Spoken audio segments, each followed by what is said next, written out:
What's happening, everyone? JayShockblast here, and check it out. Last night, I got to go see Jurassic World Rebirth a little bit early, thanks to the folks at Universal Pictures. I got to go out to a private screening in Boston, and full of tons of Jurassic fans, and it was a pretty cool experience. I was actually supposed to see this about 2 weeks ago, but as many of you know, I've been dealing with a back injury, and I just couldn't pull it off. So I'm very happy that my brother and I were able to go out and experience this. I remember seeing the first Jurassic World movie, or Jurassic Park movie, in theaters. I remember in 7th grade, I actually we had a summer book report about Jurassic Park.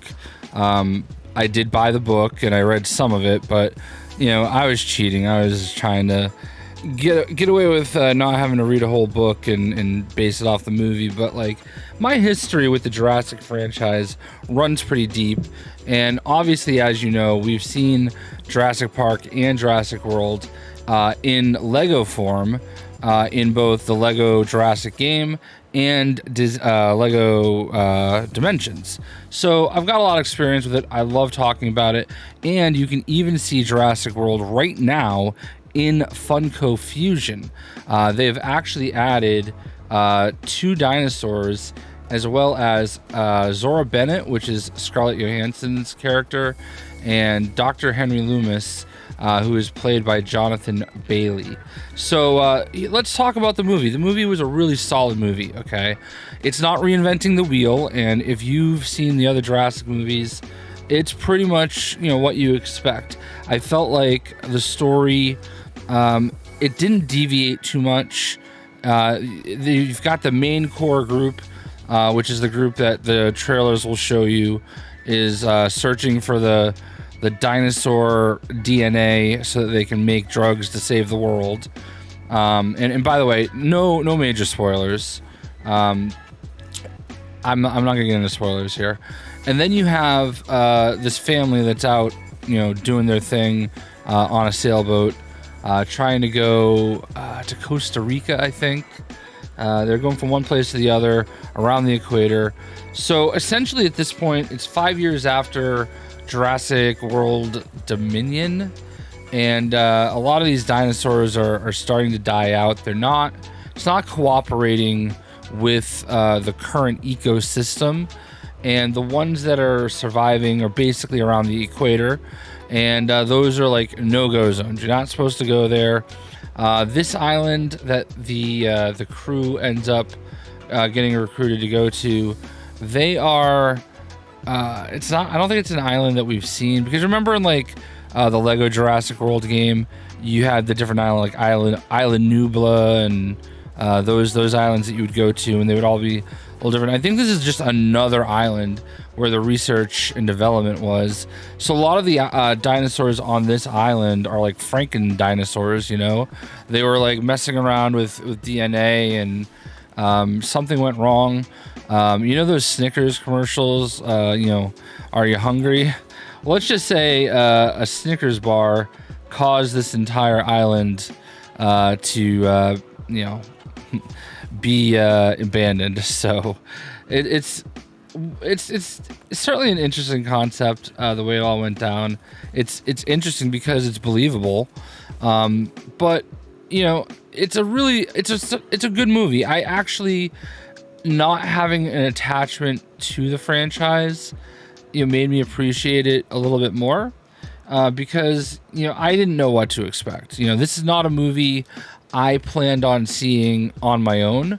I've seen the other ones with Chris Pratt just in passing, but I just was like, I'm not the biggest ScarJo fan. I think she's fine, but not like my favorite or anything. I did like her as Black Widow, but I'm not running out to see her movies. Mahershala Ali is in it. Definitely my favorite character in the movie. And I'm rooting very hard for him the entire movie, and you'll understand why if you go see it. But definitely, Ed Skrein was in it. He was Ajax in Deadpool, and Rupert Friend was the the typical muckety-muck rich man trying to make his money off the dinosaurs.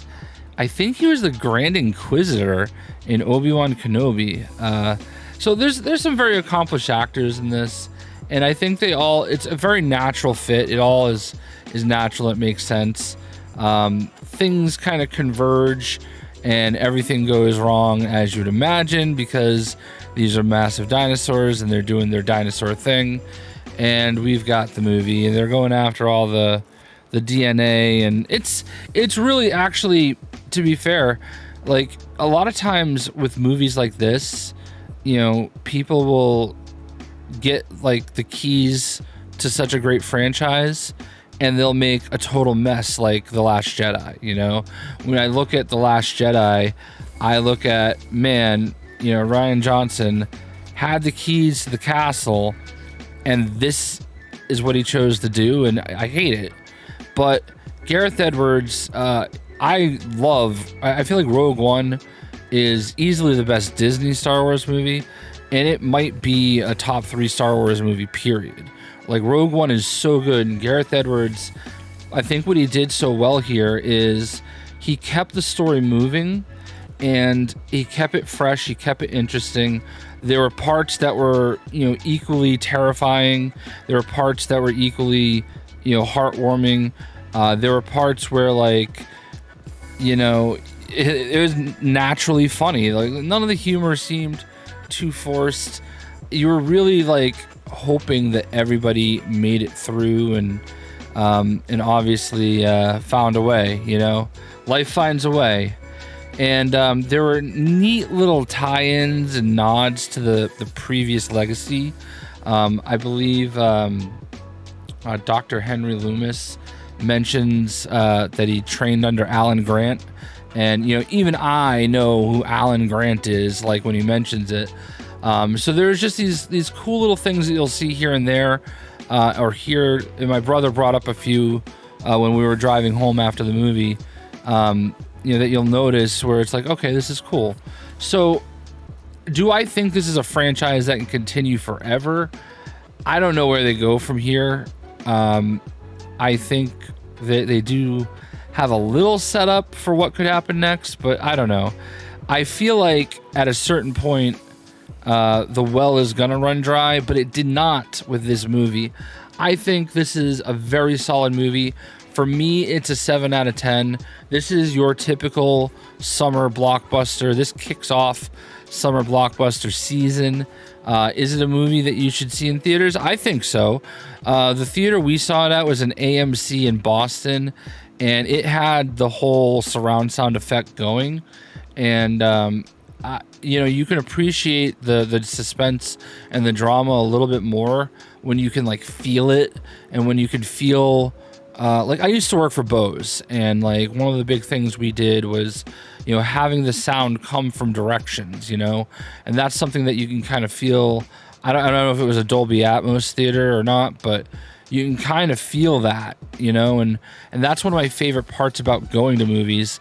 And in a movie like Jurassic World Rebirth, where you've got the dinosaurs, you got the clicking in the background, like, stuff like that, like the dinosaur noises. You can appreciate it just a little bit more when you can hear it that way. So I did enjoy it a lot. I was afraid that I wouldn't. I had unfortunately seen some reviews going into it, and I don't know what movie they watch. Like, I'm not going to sit here and say that this is the greatest thing. I can't believe this is like such a big, massive change in cinematography. It's not. It's a Jurassic World movie, and the story is really good. I feel like it was the perfect length and, like, the perfect amount of shifting, because there's not a lot you can really do. Oh, here we are. We're going for these 3 dinosaurs. We got it. All right, good.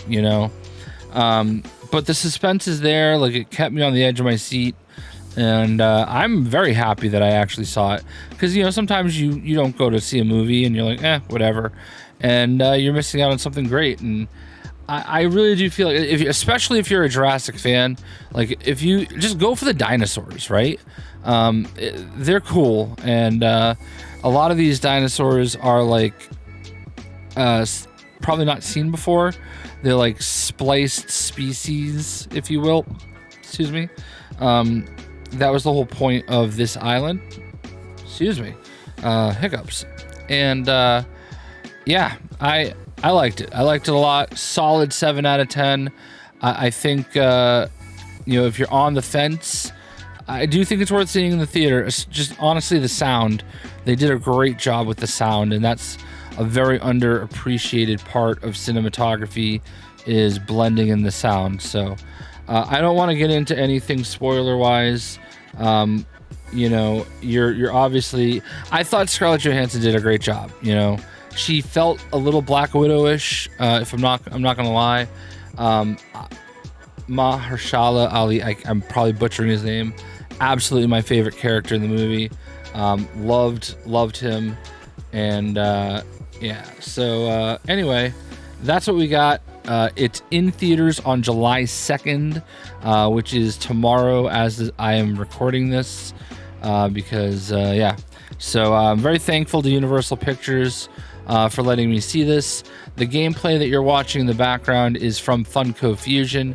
Like I said, Zora Bennett and Dr. Henry Loomis are now available in the game, along with a Spinosaurus and another dinosaur. They're pretty cool. So I hope you guys enjoyed the video, and we'll see you.